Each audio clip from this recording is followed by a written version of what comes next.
ഇന്നത്തെ വീഡിയോയിൽ നമ്മൾ കാണാൻ പോകുന്നത് ജനോം 380 മെഷീൻ എങ്ങനെയാണ് യൂസ് ചെയ്യുന്നതെന്നാണ്. അത്യാവശ്യം ബിഗിനേഴ്സിന് അറിഞ്ഞിരിക്കേണ്ട കാര്യങ്ങളും പിന്നെ ത്രെഡിങ്, ബോബിൻ ഫിറ്റ് ചെയ്യുന്നത്, ഈ കാര്യങ്ങളൊക്കെയാണ് ഇതിൽ നമ്മൾ എക്സ്പ്ലെയിൻ ചെയ്യുന്നത്. പിന്നെ ഇതിൽ അത്യാവശ്യം കുറേ ബട്ടണുകൾ കാര്യങ്ങളൊക്കെ ഉണ്ട്. അതെല്ലാം നമുക്ക് വൺ ബൈ വൺ ഒന്ന് എക്സ്പ്ലെയിൻ ചെയ്തിട്ട് വരാം. ഇപ്പം ഇതിൻ്റെ ഈ സൈഡിൽ നോക്കുവാണെങ്കിൽ ഇതൊരു പ്ലഗ് വന്നിട്ടുണ്ട്. ഈ പ്ലഗിൽ നിന്ന് 2 വയറുകളാണ് പോകുന്നത്. അതിൽ ഒരെൻഡിൽ നമുക്ക് ഈ ഒരു പെഡലാണ് വരുന്നത്. ഇതിങ്ങനെ താഴെ വെച്ചിട്ട് കാലുകൊണ്ട് ചവിട്ടിയിട്ടാണ് നമ്മൾ മെഷീൻ സ്റ്റിച്ച് ചെയ്യുന്നത്. പിന്നെ മറ്റേ വയറ് നമുക്ക് സോക്കറ്റിലേക്ക് കുത്താനുള്ളതാണ്. നമുക്ക് ആദ്യം ഇതിൻ്റെ ടോപ്പ് പോർഷനിൽ നിന്ന് തുടങ്ങാം. ഇവിടെ ഇങ്ങനെ ഒരു ഹാൻഡിൽ തന്നിട്ടുണ്ട്. ഇത് ഈസി ആയിട്ട് നമുക്ക് അങ്ങോട്ടും ഇങ്ങോട്ടൊക്കെ മൂവ് ചെയ്ത് വെക്കാൻ വേണ്ടിയിട്ട് യൂസ് ചെയ്യുന്നതാണ്. പിന്നെ ഇവിടെ നോക്കുവാണെങ്കിൽ 2 സ്പൂൾ പിൻസുകളുണ്ട്. ഇത് നമുക്ക് ബോബിനിലെ ത്രെഡ്, ഇതാണ് ബോബിൻ വൈൻഡർ വരുന്നത്. ബോബിനിലെ ത്രെഡ് ചുറ്റുവാണെങ്കിലും ഇവിടെയാണ് നമ്മൾ നൂലിടുന്നത്.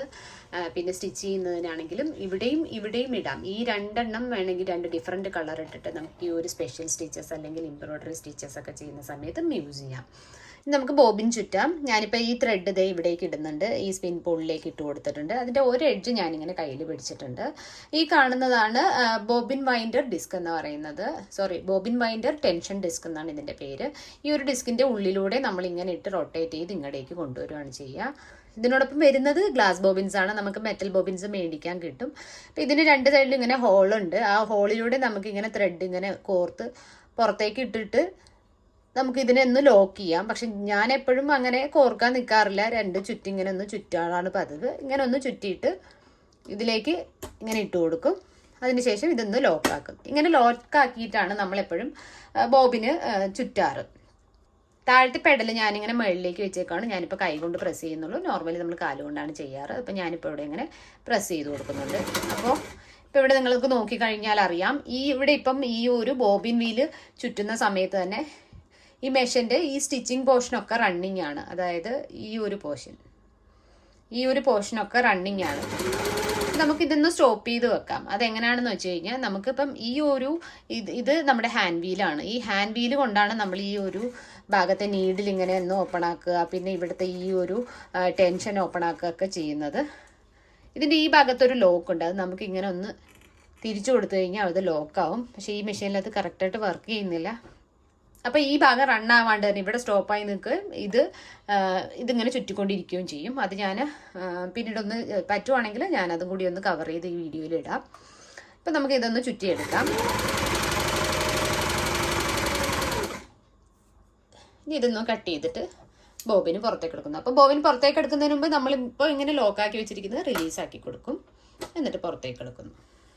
അപ്പോൾ ഹോളിലേക്ക് ഇങ്ങനെ ത്രെഡ് ലോക്ക് ചെയ്തിട്ട് നമ്മൾ എങ്ങനെയാണ് ബോബിൻ ചുറ്റുന്നതെന്നുകൂടി ഒന്ന് കാണിച്ചു തരാം. ഇപ്പോൾ നോർമലി നമ്മൾ ത്രെഡ് ഇട്ടു, ഈ ഒരു ഡിസ്കിലൂടെ ഇങ്ങനെ റൊട്ടേറ്റ് ചെയ്തെടുത്തു. ഇപ്പം നമ്മുടെ ബോബിൻ ഇങ്ങനെ എടുത്തിട്ട് ഈ ഒരു ഹോളിലൂടെ ഞാൻ ഈ ത്രെഡ് ഇങ്ങനെ പുറത്തേക്ക് കോർത്തെടുക്കുന്നുണ്ട്. എനിക്കിത് കുറച്ച് ടൈം കൺസ്യൂമിങ് ആയിട്ട് തോന്നാറ്. അതുകൊണ്ടാണ് ഞാൻ വെറുതെ ഇങ്ങനെ ചുറ്റിയിട്ട് ചെയ്യാറ്.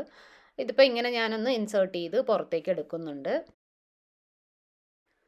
ഇനി ഈ നൂലിൻ്റെ എഡ്ജിൽ ഇങ്ങനെ പിടിച്ചിട്ട് നമുക്ക് ഈ ഒരു ബോബിന് ഇതിൻ്റെ ഉള്ളിലേക്ക് ഇങ്ങനെ ഒന്ന് ഇൻസേർട്ട് ചെയ്ത് കൊടുക്കാം.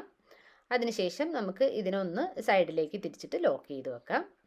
ഇനി നമ്മൾ നോർമലി ചെയ്യുന്നത് പോലെ പെഡൽ ചവിട്ടി കഴിഞ്ഞാൽ ഇങ്ങനെ അത് റൊട്ടേറ്റ് ആയിക്കോളും. ഇനി ബോബിൻ കേസ് എടുക്കുക. ബോബിൻ കേസ് എടുക്കുമ്പോൾ നമുക്കിങ്ങനെ ഇവിടെ ഇങ്ങനെ ഒരു സ്ക്രൂ കാണുന്നുണ്ട്. ഈ ഒരു സ്ക്രൂ ഭാഗം നമ്മൾ ഫേസ് ചെയ്ത് വെക്കുക. ഇവിടുത്തെ ഈ ചാല് ഈ സൈഡിലേക്ക്, റൈറ്റ് സൈഡിലേക്ക് വെക്കുക, ഇവിടേക്ക് വെക്കുക. എന്നിട്ട് ഈ ത്രെഡ് നമ്മൾ ഈ ഒരു ചാലിലേക്ക് ഇടുന്നു. ചാലിലേക്ക് ഇട്ടിട്ട് താഴേക്ക് ഇങ്ങനെ വലിക്കുമ്പോൾ ഒരു ഒച്ച വെക്കും. ഇങ്ങനെ വലിക്കും വരും. ഓക്കെ, ഇങ്ങനെയാണ് ഇത് ചെയ്യുക. അപ്പോൾ അത് ഇൻസേർട്ട് ചെയ്യുന്നതിന് വേണ്ടിയിട്ട് ഇവിടെ ഒരു സ്റ്റോറേജ് ബോക്സ് ഉണ്ട്. ഇതാണ് നമ്മളിപ്പോൾ ഒരു സ്റ്റിച്ച് ചെയ്യുമ്പോൾ ഒരു സപ്പോർട്ടായിട്ട് യൂസ് ചെയ്യുന്നത്. ഈ ഒരു പോർഷൻ നമുക്ക് ഇങ്ങനെ വലിച്ചു കഴിഞ്ഞാൽ ഊരിയെടുക്കാൻ പറ്റും. ഇവിടെയാണ് നമ്മൾ ബോബിൻസ്, സ്ക്രൂ ഡ്രൈവേഴ്സ് ഒക്കെ വെക്കാറ്. ഇതിങ്ങനെ അടച്ചു വെക്കാം. ഇനി ഈ ഒരു ക്യാപ്പ് നമുക്കിങ്ങനെ തുറന്നെടുക്കാം. ഇവിടെയാണ് നമ്മളിപ്പോൾ ബോബിൻ ഇൻസേർട്ട് ചെയ്ത് കൊടുക്കേണ്ടത്. ഇപ്പം നമ്മൾ ബോബിൻ ഓൾറെഡി ഈ ബോബിൻ കേസിലിട്ട് വെച്ചിട്ടുണ്ട്. അപ്പോൾ ഈ കേസിന് ഇവിടെ ഇങ്ങനെ നോക്കുവാണെങ്കിൽ ഒരു നോബ് ഇങ്ങനെ മുകളിലേക്ക് നിൽക്കുന്നുണ്ടാവും. ആ ഒരു പോർഷൻ ഇതിനുള്ളിലും ഇതുപോലെ ഒരു ഗ്യാപ്പ് ഉണ്ടാവും. ഇവിടെ ഇപ്പോൾ ഇതിനുള്ളിൽ ഇങ്ങനെ നോക്കിക്കഴിഞ്ഞാൽ ഇത് ഈ കാണുന്ന ഇവിടെ ഇങ്ങനെ ഒരു ഗ്യാപ്പ് കാണുന്നുണ്ട്. ഈ ഒരു ഗ്യാപ്പിനുള്ളിലേക്കാണ് നമ്മൾ ഈ ഒരു കേസിൻ്റെ നോബ് നമ്മൾ ഇൻസേർട്ട് ചെയ്ത് കൊടുക്കുന്നത്. അപ്പോൾ നമ്മളിതിങ്ങനെ ജസ്റ്റ് ഇതിൻ്റെ ഉള്ളിലേക്ക് ഇങ്ങനെ വെക്കുന്നു. ഈ നോബ് ഇതിൻ്റെ ഈ ഒരു ഗ്യാപ്പിൽ വരുന്ന വിധത്തിൽ ഇങ്ങനെ വെച്ചിട്ട് ജസ്റ്റ് ഒന്ന് തള്ളിക്കൊടുത്താൽ മതി ഉള്ളിലേക്ക്. അപ്പോൾ ഒരൊച്ച കേട്ടു. ദാറ്റ് മീൻസ് അത് ഉള്ളിലേക്ക് ഇൻസേർട്ട് ചെയ്ത് കഴിഞ്ഞു. ഇനി നമുക്ക് ആ നൂല് അങ്ങനെ തന്നെ വെച്ചിരുന്നാൽ മതി. നമ്മളിനി മുകളിൽ ത്രെഡ് ചെയ്തതിന് ശേഷം ഇതിനെ പുറത്തേക്ക് ആ ഒരു സ്റ്റിച്ച് ചെയ്യുന്ന സമയത്ത് പുൾ ഔട്ട് ചെയ്യുക ചെയ്യുന്നത്. നമുക്കിത് അടച്ചു വെക്കാം. ഈ പോർഷനിൽ ഇത്ര തന്നെ ചെയ്യാനുള്ളൂ. ഇനി നമുക്ക് ടോപ്പ് പോർഷനിൽ ത്രെഡിങ് എങ്ങനെ ചെയ്യുന്നത് നോക്കാം. ഇവിടെ റൈറ്റ് സൈഡിലുള്ള 2 സ്പൂൾ പിന്നിൽ ഏതെങ്കിലും ഒരെണ്ണത്തിലേക്ക് നമുക്ക് ത്രെഡ് വെച്ച് കൊടുക്കാം. ഞാനിവിടെ ഇതിലേക്ക് വെച്ച് കൊടുത്തിട്ടുണ്ട്.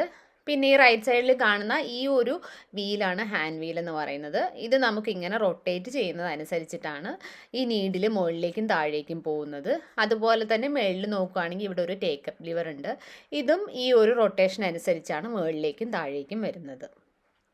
ഇപ്പം ഇവിടെ ഞാനിങ്ങനെ ത്രെഡ് വെച്ചിട്ടുണ്ട്. അത് കഴിഞ്ഞിട്ട് ഈ ത്രെഡിൻ്റെ ഈ ഭാഗം ആദ്യം പോകുന്നത് ഈ കാണുന്ന ഈ ഒരു പോർഷനിലൂടെയാണ്. ഇതിനുള്ളിലേക്ക് നമ്മളിങ്ങനെ ഇൻസേർട്ട് ചെയ്ത് കൊടുക്കാം. അല്ലെങ്കിൽ ഉള്ളിലൂടെ കോർത്തും കൊടുക്കാം. പക്ഷെ ഇങ്ങനെ ചെയ്യുന്നതാണ് കുറച്ചുകൂടി എളുപ്പം. എന്നിട്ട് നൂല് നേരെ വലിച്ചിട്ട് വരുന്നത് ഈ കാണുന്ന ഈ ഒരു പോർഷനിലേക്കാണ്. അതിനുള്ളിലേക്ക് ഇങ്ങനെ ഇട്ട് കൊടുക്കാം. ഇനി ഇവിടെ നമ്മളിങ്ങനെ സൂക്ഷിച്ച് നോക്കുവാണെങ്കിൽ ഇവിടെ ഒരു പ്ലേറ്റ് കാണുന്നുണ്ട്. ഈ ഒരു പ്ലേറ്റിൻ്റെ ഉള്ളിലൂടെ നമ്മളിതിങ്ങനെ താഴേക്ക് ഇങ്ങനെ കൊണ്ടുവരികയാണ് ചെയ്യുന്നത്. അതായത് നമ്മളിപ്പം ഇവിടേക്ക് ഇൻസേർട്ട് ചെയ്ത് കഴിഞ്ഞാൽ ഇതിനോട് ചേർത്ത് തന്നെ താഴേക്ക് നേരെ വരിക. നേരെ വന്നിട്ട് ഈ താഴെ എത്തുമ്പം ഇതിനിങ്ങനെ റൊട്ടേറ്റ് ചെയ്ത് മുകളിലേക്ക് കൊണ്ടുവരികയാണ് ചെയ്യുക. പിന്നെ ഈ ഒരു ത്രെഡ് ടെൻഷനിലാണ് നമ്മൾ ഇത് ഇൻസേർട്ട് ചെയ്ത് കൊടുക്കേണ്ടത്. അത് മിക്കവാറും ഇത് താഴ്ന്നിരിക്കുന്നുണ്ടാവും. അങ്ങനെയാണെങ്കിൽ നമ്മൾ ഈ റൈറ്റ് സൈഡിൽ പറഞ്ഞ ഈ ഒരു വീൽ ഇങ്ങനെ ഒന്ന് റൊട്ടേറ്റ് ചെയ്ത് കൊടുത്തു കഴിഞ്ഞാൽ അത് മുകളിലേക്ക് വരും. അതിൻ്റെ ലെഫ്റ്റ് സൈഡിൽ നിന്ന് ഉള്ളിലേക്ക് കൊണ്ടുപോവുക, റൈറ്റ് സൈഡിലൂടെ ഇങ്ങനെ വലിച്ച് പുറത്തേക്ക് കൊണ്ടുവരിക. അപ്പം അതിൻ്റെ ഉള്ളിൽ ഇങ്ങനെ ഒരു ഹോള് പോലെ ഒരു പോർഷൻ ഉണ്ട്. അതിൻ്റെ ഉള്ളിലേക്ക് പോയിട്ട് അത് തിരിച്ചു വരുവാണ് ചെയ്യുന്നത് ഈ ഒരു പോർഷനിലൂടെ. അപ്പോൾ ഇവിടെ നിന്ന് നേരെ വന്നിട്ട് അടുത്തത് ഈ ഭാഗത്താണ്. ഇതിൻ്റെ ഉള്ളിലും ഇതുപോലെ നമ്മളിങ്ങനെ ഇൻസേർട്ട് ചെയ്ത് കൊടുക്കുന്നുണ്ട്. പിന്നെ അതിനുശേഷം ഈ ഭാഗത്ത് ഇവിടെയും ഉള്ളിലേക്ക് കൊണ്ടുവന്നിട്ട് ആ ഒരു ഗ്യാപ്പിലൂടെ ഉള്ളിലേക്ക് ഇടുകയാണ് ചെയ്യുക. പിന്നെ ഈ നീഡിലിന് മുകളിലായിട്ട് ഈ ഭാഗത്തും ഒരു ചെറിയ കമ്പി പോലെയുള്ള പോർഷൻ ഉണ്ട്. അവിടെ നമുക്ക് ഇങ്ങനെ ഒന്ന് ഇൻസേർട്ട് ചെയ്ത് കൊടുക്കാം. അത് കഴിഞ്ഞ് ലാസ്റ്റ് സ്റ്റെപ്പാണ് നമ്മൾ ഈ നീഡിനുള്ളിൽ ഫ്രണ്ടിൽ നിന്ന് ബാക്കിലേക്കാണ് നമ്മൾ ഈ ഒരു ത്രെഡ് ഇൻസേർട്ട് ചെയ്ത് കൊടുക്കുന്നത്. ചില സമയത്ത് ഈ നീഡിൽ താഴ്ന്നിട്ടായിരിക്കും ഇരിക്കുന്നുണ്ടാകുക. അങ്ങനെയാണെങ്കിൽ നമ്മൾ ഹാൻഡ് വീൽ ഇങ്ങനെ ഒന്ന് റൊട്ടേറ്റ് ചെയ്താൽ മതി. അപ്പോൾ നീഡിൽ മേളിലേക്ക് വരും. പിന്നെ ഫ്രണ്ടിൽ നിന്ന് ബാക്കിലേക്ക് നമ്മൾ ഈ നൂലൊന്ന് കൊരുത്തു കൊടുക്കുന്നുണ്ട്. ഈ നൂല് നീഡിലേക്ക് പോകാൻ ബുദ്ധിമുട്ടുണ്ടെങ്കിൽ നമ്മൾ ചെറുതായിട്ട് സിസേഴ്സ് വെച്ചുകൂടെ ഒന്ന് കട്ട് ചെയ്ത് കൊടുത്തിട്ടിട്ടാലും മതി. ഇപ്പോഴത്തെ ഇത് നമ്മൾ മുകളിലത്തെ ഫുള്ള് ഇൻസേർട്ട് ചെയ്ത് കഴിഞ്ഞു. ഇനി നമുക്ക് താഴെ ബോബിനിലുള്ള നൂല് മുകളിലേക്ക് കൊണ്ടുവരികയാണ് ചെയ്യേണ്ടത്. അതിന് ഒന്നുകിൽ നമുക്ക് മാനുവലി ചെയ്യുകയാണെങ്കിൽ നമുക്ക് ഇതിങ്ങനെ റൊട്ടേറ്റ് ചെയ്തിട്ട് ഇങ്ങനെ കൊണ്ടുവരാം. ഇതിപ്പം ബോബിനിലുള്ള നൂല് പുറത്തേക്ക് വന്നു കഴിഞ്ഞു. ഈ ബോബിനിലെ നൂലിനെ ഈ മുകളിലത്തെ നൂല് പോയിട്ട് ഇങ്ങനെ വലിച്ച് പുറത്തേക്ക് കൊണ്ടുവരിക ചെയ്യുക. പിന്നെ ഈ 2 നൂലും കൂടി ഇങ്ങനെ പിന്നിലേക്ക് ഇട്ട് കൊടുക്കണം. ഇപ്പം മാനുവലി നമ്മൾ ഇങ്ങനെ തിരിച്ച് നൂലിനെ പുറത്തെത്തിക്കുന്നതിന് പകരം നമുക്ക് ഈ പെഡലിൽ ഇങ്ങനെ ചവിട്ടിയാലും ആ സമയത്ത് തന്നെ ഈ ബോബിനിലുള്ള നൂല് ഇവിടെ നിന്ന് ഇങ്ങനെ സക്ക് ചെയ്ത് പുറത്തേക്ക് കൊണ്ടുവരും. ഇനി നമുക്ക് ഇവിടെ മെറ്റീരിയൽ ഇപ്പം ഏതാണോ സ്റ്റിച്ച് ചെയ്യേണ്ടത് അത് വെച്ച് കൊടുത്തിട്ട് നമുക്ക് സ്റ്റിച്ച് ചെയ്യാം. അപ്പം സ്റ്റിച്ച് ചെയ്യുന്നതിന് മുന്നേ ആയിട്ട് നമുക്ക് ഇതിൻ്റെ പാർട്സുകളൊന്ന് നോക്കാം. ഇതാണ് പ്രഷർ ഫുട്ട്. ഇതൊരു 4-5 ടൈപ്പ് ഫുഡുകൾ മെഷീനോടൊപ്പം തന്നെ വരും. പിന്നെ നമുക്ക് അഡീഷണൽ വേണമെന്നുണ്ടെങ്കിലൊക്കെ മേടിക്കാവുന്നതുള്ളൂ. അതായത് സിബ്ബർ ഫുട്ട് വരും, പിന്നെ ഹെമ്മിങ് ഫൂട്ട് വരും, ബട്ടൺ ഹോൾ ഫൂട്ട് വരും. അതൊക്കെ നമുക്ക് ആവശ്യമനുസരിച്ച് മാറ്റി കൊടുക്കാം. ഇവിടെ ഇപ്പം നമ്മളിപ്പോൾ നോർമൽ സ്റ്റിച്ചിനെ പറ്റി നോക്കുവാണെങ്കിൽ ഇത് ഈ ഭാഗത്തായിട്ട് ഒരു ലിവർ കാണും. ഇതിങ്ങനെ മുകളിലേക്ക് ആക്കി കഴിഞ്ഞാൽ ഈ പ്രഷർ ഫൂട്ട് മുകളിലേക്ക് പോകും. എന്നിട്ട് നമ്മൾ ഇതിനുള്ളിലാണ് ഇങ്ങനെ ഫാബ്രിക് വെച്ച് കൊടുക്കുന്നത്. ചില സമയത്ത് നീഡിൽ താഴ്ന്നായിരിക്കും ഇരിക്കുന്നുണ്ടാവുക. അങ്ങനെയാണെങ്കിൽ ഈ ഹാൻഡ് വീൽ ഇങ്ങനെ ഒന്ന് റൊട്ടേറ്റ് ചെയ്ത് അതിന് മുകളിലെ പൊസിഷനിലാക്കി വെക്കണം. അതിനുശേഷം നമുക്ക് സ്റ്റിച്ച് ചെയ്യാനുള്ള മെറ്റീരിയൽ ഞാനിപ്പോൾ ഇവിടെ വെച്ച് കൊടുക്കുന്നുണ്ട്. ഈ ലിവർ താഴ്ത്തി കൊടുക്കുക. അപ്പോൾ കറക്റ്റ് പൊസിഷനായി. ഇനി ഇതിപ്പോൾ നമ്മൾ സാധാരണ ഈ ഒരു പെഡൽ നമ്മൾ കാലുകൊണ്ടാണ് ചവിട്ടാറ്. അപ്പോൾ ഞാൻ കാണിക്കാൻ വേണ്ടിയിട്ട് മുകളിൽ വെച്ച് തന്നെ കാണിക്കുന്നുണ്ടെന്നുള്ളൂ. അപ്പോൾ ഞാനിങ്ങനെ കൈകൊണ്ട് പ്രസ് ചെയ്ത് കൊടുക്കുന്നുണ്ട്. ഇതേ സ്റ്റിച്ച് സ്റ്റാർട്ട് ചെയ്തിട്ടുണ്ട്. ഇനി നമുക്ക് ഇതിലെ ഓപ്ഷൻസ് ഓരോന്നായിട്ട് യൂസ് ചെയ്യാം. ഇപ്പം ഇതാണ് റിവേഴ്സ് സ്റ്റിച്ച്. അതായത് ഇങ്ങോട്ട് ഫ്രണ്ടിലേക്ക് സ്റ്റിച്ച് ചെയ്ത് വന്നിട്ട് ഒന്ന് റിവേഴ്സ് പോയി തിരിച്ചു വരിക. അത് സാധാരണയായി നമ്മൾ സ്റ്റിച്ച് ചെയ്യുന്ന സമയത്ത് സ്റ്റിച്ചിങ് തുടങ്ങുമ്പോഴും അവസാനിക്കുമ്പോഴും ഒന്ന് ലോക്ക് ചെയ്യാൻ വേണ്ടിയിട്ടാണ് യൂസ് ചെയ്യുന്നത്. ഞാനിപ്പോൾ ഒന്ന് കാണിച്ചു തരാം. ഇപ്പം നമ്മൾ ഈ കാലുകൊണ്ട് ആ ഒരു പെഡൽ ചവിട്ടുന്ന അതേ സമയത്ത് തന്നെയാണ് നമ്മൾ കൈകൊണ്ട് ഇങ്ങനെ ഒന്ന് പ്രസ് ചെയ്ത് കൊടുക്കേണ്ടത്. ഇപ്പം ഞാനിവിടെ പ്രസ് ചെയ്ത സമയത്ത് അത് പിന്നിലേക്ക് പോയിട്ട് ഒന്നുകൂടി തിരിച്ചു വന്നു. അപ്പോൾ അവിടെ ഇങ്ങനെ ഒരു ഡബിൾ ലോക്കായി. അതുപോലെ സ്റ്റാർട്ട് ചെയ്യുമ്പോഴും അവസാനിക്കുമ്പോഴും നമുക്ക് അങ്ങനെ ചെയ്യാം. പിന്നെ ഇത് സ്റ്റിച്ചിൻ്റെ ലെങ്ത് ആണ്. നമ്മളിപ്പം അത് 1 to 0 വെച്ച് കഴിഞ്ഞാൽ വളരെ കുഞ്ഞു കുഞ്ഞു സ്റ്റിച്ച്, അതായത് അടുപ്പിച്ചടുപ്പിച്ച് വരും. പിന്നെ കുറച്ചുകൂടി ഗ്യാപ്പ് കൂട്ടുന്നതനുസരിച്ചിട്ട് സ്റ്റിച്ചിൻ്റെ ആ ഒരു ലെങ്ത് ഇങ്ങനെ കൂടി വരും. പിന്നെ ഇതൊക്കെ സ്പെഷ്യൽ സ്റ്റിച്ചിനുള്ളതാണ്. A to J, ഈ കാണുന്ന A മുതൽ J വരെ നമുക്ക് ചൂസ് ചെയ്യുന്നതിന് വേണ്ടിയിട്ടാണ്. ഇപ്പോൾ ഈ ബട്ടണിൽ നമുക്ക് SS എന്ന് പറഞ്ഞിട്ടൊരു ഓപ്ഷൻ കിടക്കുന്നുണ്ട്. ഈ SS ചൂസ് ചെയ്ത് കഴിഞ്ഞാൽ പിന്നെ സ്പെഷ്യൽ സ്റ്റിച്ചസ് ആവും വരുന്നത്. ഇവിടെ A ചൂസ് ചെയ്തിട്ടുണ്ട്. അപ്പം ഈ ഒരു Aയിൽ കാണുന്ന 3 ഓപ്ഷനിൽ ഏതെങ്കിലും ഒന്നായിരിക്കും നമുക്ക് കിട്ടുന്നത്. നമ്മളിപ്പം ഈ ഭാഗത്ത് നോർമൽ സ്റ്റിച്ചാണ് ചൂസ് ചെയ്തിരിക്കുന്നത്. നമുക്കിവിടെ സിക്സാക്കാണ് വേണ്ടത്. അപ്പം നമ്മളിതിനെ സിക്സാക്കിലോട്ട് മാറ്റി കൊടുക്കണം. ഇത് അതുപോലെ ഈ സിക്സാക്കിൻ്റെ വിഡ്ത്താണ്. ഇത് ഇങ്ങനെ ഇപ്പുറത്തേക്ക് പോകുന്തോറും വിഡ്ത്ത് കൂടും, റൈറ്റിലേക്ക് വരുന്തോറും വിഡ്ത്ത് കുറയും, അങ്ങനെയാണ് വരുന്നത്. ഇതിപ്പോൾ നോർമൽ സ്റ്റിച്ചിനാണ് ഈ സെൻറ്ററിൽ ഇത് ഇടുന്നത്. പിന്നെ തൊട്ടിപ്പുറത്ത് വേറൊരു ഓപ്ഷൻ ഉണ്ട്. അതായത് ഈ ഒരു നീഡിൽ ലെഫ്റ്റ് സൈഡിലേക്ക് മൂവ് ആവും. സിബ്ബറൊക്കെ സ്റ്റിച്ച് ചെയ്യുന്ന സമയത്ത് നമുക്ക് അങ്ങനെ മൂവ് ചെയ്യിക്കാൻ വേണ്ടിയിട്ടാണ് ഈ ഒരു ഓപ്ഷൻ ഇട്ടിരിക്കുന്നത്.